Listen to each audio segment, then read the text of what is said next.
네, 여러분 안녕하십니까. 강구혁 박사의 주린이를 위한 경제기사 읽기 오늘 3월 16일 방송입니다. 예, 실리콘밸리 은행, 그리고 시그니처 은행, 실버게이트 이런 것들이 무너지고 난 다음에 그 사이에 뭐 작년부터 계속해서 이야기되고 있던 CS, 어, 크레딧 스위스까지도 지금 위험해졌다. 이런 얘기 나왔죠. 물론 이제 스위스 국립은행 SNB에서 긴급 자금을 넣어줘서 해결될 수 있다 손 치더라도 이거는 뭐 그 대증적인 처방이지 근본적인 처방은 아니다 이렇게 볼 수 있을 것 같습니다. 자, 어떤 일들이 있었는지 일단 시장부터 보도록 하죠. 오늘 시장은 밀고 땡기고 하면서 1.81포인트 밀렸습니다. 하지만 시장 내에 있는 불안감은 여전하다 이렇게 볼 수 있을 것 같고, 어, 코스닥은 오히려 0.81포인트 올랐네요. 수급은 외국인이 팔았어요. 외국인이 팔고 기관도 팔고 이런 상황이었고, 환율은 이제 불안하니까 안전자산 쪽으로 가는 거죠. 9원 30전 올라갔습니다. 자, 그리고 수급 동향을 보면 전체적으로 외국인 투자가들은 팔고 있다. 이제 확실히 팔고 있다. 이렇게 봐야 되겠고, 기관들도 금융투자는 팔았지만 투신, 기타 금융, 은행, 연기금, 상호펀드 이런 쪽은 이제 매수에 들어가는 그런 모습이죠. 뭐 연기금이 쭉 사고 있고, 그다음에 그 주가가 떨어지니까 개인 투자자들의 시장의 그 참여 이런 것들이 되는 것 같아요. 이건 이제 정치 주변 자금을 보더라도 최근에 시중이 많이 올라왔다라고 하는 것. 이게 이제 개인 투자자들이 움직인다는 거 아니겠습니까? 뭐 그게 얼마나 갈지는 주고 올린 것 같고, 아, 업종별로 좀 보면 그렇죠? 업종별로 잠깐 보면 외국인 투자가들은 일단 의약, 비금속 건물이라고 하는 게 대체로 이제 2차 전지 소재 쪽이 들어가 있는 거죠. 운수 장비 팔고 전기전자 팔고 철강 기계 팔았습니다. 금융도 팔고 그렇죠? 하지만 2차 전지 제약 이쪽은 매수가 있었다라고 볼 수가 있을 것 같고요. 차트를 보면은 강하게 반등하는 것 같지만 센터라인 밑에 있고 여전히 주봉도 뭐 이렇게 살아있는 그런 상황은 아닌 것으로 볼 수가 있겠습니다. 여전히 60주에 눌려 있고 그다음 20주도 아직까지 회복 못하고 있는 그런 상황이고 월봉도 뭐 크게 달라지는 건 없습니다. 이게 뭐 비금속 광물하고 변동성만 커지는 그런 상황이고요. 시가총액 상위 종목들을 보면은 유가증권 시장에서 일단 뭐 LG 에너지 솔루션이나 이런 거 보면 LG 화학이나 이거 다 이제 2차전지와 관련되는 거죠. 포스코 케미칼, 코스모 신소재, 한미사이언스 한미약품, LG, CS 윈드, 뭐 LG 에너지 솔루션 이렇게 보면 이제 저 2차전지 소재, 완성품 업체 이런 것들이 좀 괜찮은 그런 상황이고, LG 생활건강이나 S-오일, 한진칼, 하나에어로스페이스 등등은 좀 밀려 내려가는 그런 상황이고, 최근에 아무튼 조선주들이 부진해요. 실적도 잘 안 나오고 수주도 좀 안 나오는 그런 상황인 것 같더라고요. 코스닥 쪽에서는 레인보우 로보틱스, 레이크 머티리얼스, SFA 반도체 같은 경우 이제 삼성전자에서 투자를 한다고 하니까 반도체 전공정, 후공정 이런 것들이 좀 움직일 수 있겠죠. 특히 전공정이 먼저 움직일 가능성이 있다 보여지고, ST큐브는 휴마시스, 네이처셀, 셀바스 AI 그리고 바이오니 이런 것들이 밀려있는 그런 상황이 있습니다.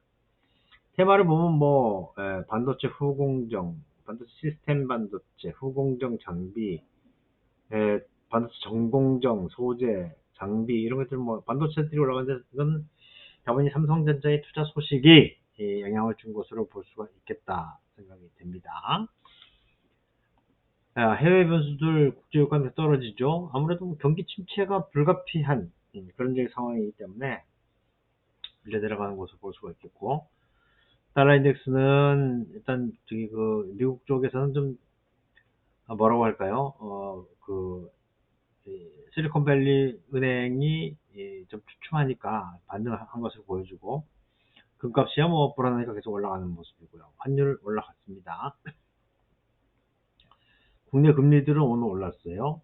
금리 지표를 보면 이제 어제 생산자 물가지수 나왔는데 생산자 물가지수가 예상치보다도 더 내려왔어요. 4.4. 근원 PPI는 내려왔어요. 그러니까 이제 일단 PPI가 먼저 영향을 받고 이것이 이제 시가차를 두고 CPI 영향을 주는 건데 일단 좀 제어돼서 나왔다. 물론 이제 조금 더 지켜볼 필요는 있을 것 같다는 생각이 들기도 합니다. 자, 그러면 뭐 뉴스들 좀 보죠. 특별히 나오는 건 없어요. 코스피 CS 우려 완화에 하락폭 축소, 코스닥은 올랐다. 이렇게 되는 거죠. 자, 미국 증시가 CS 파산 우려에 금융주 중심으로 하락했다는 점은 부담스러웠는데 S&P 최대 500억 스위스 프랑 70조 원 규모를 지원하겠다는 소식에 했다. 사실 이 CS 정도가 되면 70조 500억 스위스 프랑 가지고는 해결 안 될 수도 있겠다는 생각이 들기도 합니다. 그 다음에 삼성전자의 투자 소식이 있었다 이렇게 보는 거고요. 자, 그러다 보니까 이제 연준의 피봇 기대감이 올라오고 있는 거죠. 금리를 동결하는 것뿐만 아니고 연내에 금리를 내릴 수도 있겠다 이렇게 보는 거죠. 자, 실리콘밸리 은행 사태 여파로 물가 안정을 최우선으로 해온 연준이 행보가 후퇴하는 등 피봇이 나타날 것이라는 전망들이 많다. 아직은 그렇지는 않은 것 같아요. 아직은 이거 뭐 이야기해봐야 이런 이야기할 필요 없고 요걸 가지고 보면은 아직까지 6일 정도 남았는데 일주일 남았는데 베이비 스텝이 68.6 그 다음에 동결이 31.4 사실 베이비 스텝보다는 동결 쪽이 조금 더 올라오고 있습니다.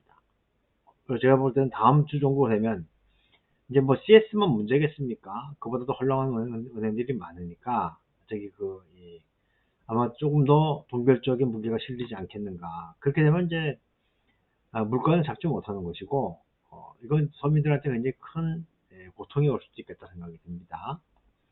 실리콘밸리뱅크보다 더 센 CS 위기 패닉장 급히 돈 풀어시다 했다. 그만큼 이제 불안하게 생각하고 있는 거예요. 불안하게 생각하고 있는 거예요. 자, 글로벌 금융위기 공포에 처음에 달라했다. 미국 실리콘밸리 은행 파산 폭풍이 점차 가라앉나 했더니 스위스 2대 은행인 크레딧 스위스가 갑자기 위기세를 갑자기라뇨. 원래 계속해서 이야기 있었잖아요. 여기는 뱅크런이 계속 일어나고 있었단 말입니다. 차원이 다르죠.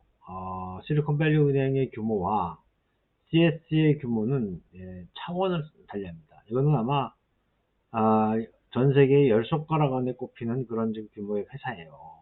특히 또 스위스고, 이건 뭐 여기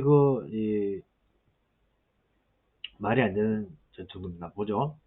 자, CS 쇼크가 주목받는 것은 2008년 리만 브라더스처럼 자칫 대형은행이 붕괴할 수 있다는 공포감 때문인데, CS의 지난해 기준 자산 규모는 약 570억 달러, 우리 돈으로 750조에 달한다. 750조. 실리콘밸리 은행보다 3배 가까이 많고, 그렇죠? 근데 그 사이에 계속 위기설 때문에, CS 위기설 때문에 급감한 자산 규모가 이 정도니까 어떻습니까? 아주 이제 크단 말이에요.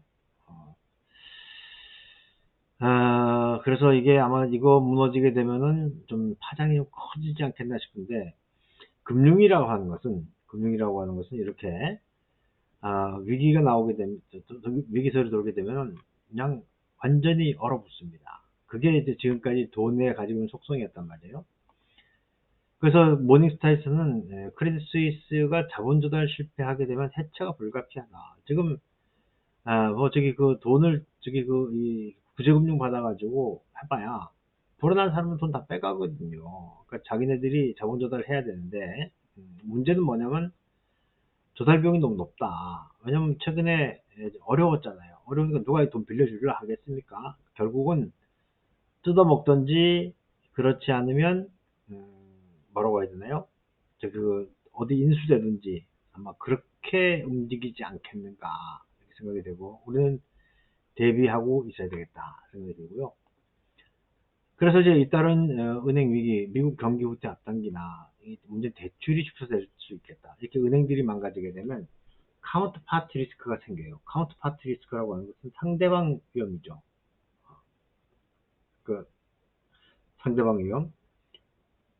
그러니까 상대를 못 믿으니까 대출을 못 주게 되는 것이고, 그것이 은행 간에도 그렇고 또 기업들도 그렇고 개인들한테는 인위적인 그 바젤3 때문에 대출 나가기가 어려운 그런 상황이라서 그런 문제들이 생길 수가 있겠다 이렇게 보시면 되겠고, 그래서 저는 개인적으로 일단 방아쇠가 단계됐다. 트리거가 저기 그 촉발되었기 때문에 아마 시간을 늦출 수는 있겠으되 그것이 가라앉지는 않을 것이다 이런 생각을 하게 되고요. 하지만 이제 우리 내부에서는 2차 전지주들이 계속해서 올라가고 있잖아요. 그렇죠? 2차 전지에 대해서 계속해서 저기 이 수급이 쏠리게 되는데, 저는 개인적으로 이 2차 전지로의 수급 쏠림이 풀려야지 시장이 살아난다. 근데 시장이 살아나기 좀 어려울 것 같아요. 지금은 철저하게 실적주 중심으로 선택과 집중. 근데 그것도 잘 되지 않더라고요. 그래서 이럴 때는 그냥 저기 이 몸을 숙이고 그리고 숨만 쉬고 있는 것이 일단은 낫다. 안개가 거쳐야지 길이 보일 거 아닙니까? 그렇게 여러분들이 이해하시면 될 것 같고요. 아무튼 뭐 시장이 좀 좋아지면 좋겠는데 위기는 계속 괜찮습니다. 조심하시기 바라겠습니다. 마치도록 하죠. 고맙습니다.